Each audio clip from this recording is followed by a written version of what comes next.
Le conseil municipal de Chambéry s'est réuni ce soir et je voudrais évoquer très rapidement trois dossiers. D'abord, nous avons, si je peux permettre cette expression, lancé la rénovation de Malraux, puisque nous avons ce soir formellement choisi le cabinet d'architectes qui conduira les travaux à partir de la fin de cette année, travaux qui s'étaleront sur l'année 2018 et la première partie de l'année 2019. Le deuxième dossier que je voulais évoquer, c'est le maintien d'une présence d'un service au public à Chambéry-le-Haut, dans le quartier des Combes, par rapport à la présence postale.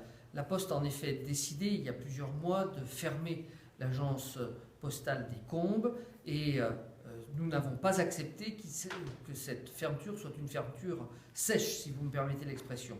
Nous avons négocié avec la Poste et obtenu qu'un point poste urbain soit ouvert à Chambéry-le-Haut, dans le quartier des Combes, dans la nouvelle épicerie qui vient d'ouvrir.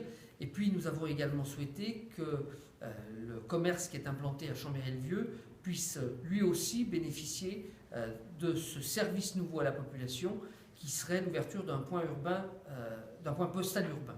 C'est donc 2 points d'accès au public où l'ensemble des services seront offerts, qui remplacera rapidement le centre qui était aujourd'hui dans le quartier des Combes. Le dernier rapport que je veux évoquer, c'est celui qui concerne la place de l'Europe, puisque le conseil municipal a validé ce soir la mise sous barrière de ce parking qui a été ouvert, je le rappelle, au moment du chantier des Halles, qui était un parking jusque-là contrôlé par des parcs-mètres et qui sera, à partir de la fin février, contrôlé par des barrières, de manière à ce qu'il n'y ait que le nombre de véhicules admissibles qui rentrent dans l'espace. En effet, le soir en particulier, le secteur de Curial présente un trop grand nombre de voitures. Il y a un problème d'accès des véhicules de sécurité. Nous avons déjà procédé à plusieurs reprises à des verbalisations, à des mises en fourrière. Ça ne suffit pas. Donc la mise en barrière qui sera effective fin février permettra de régler également ce problème de sécurité.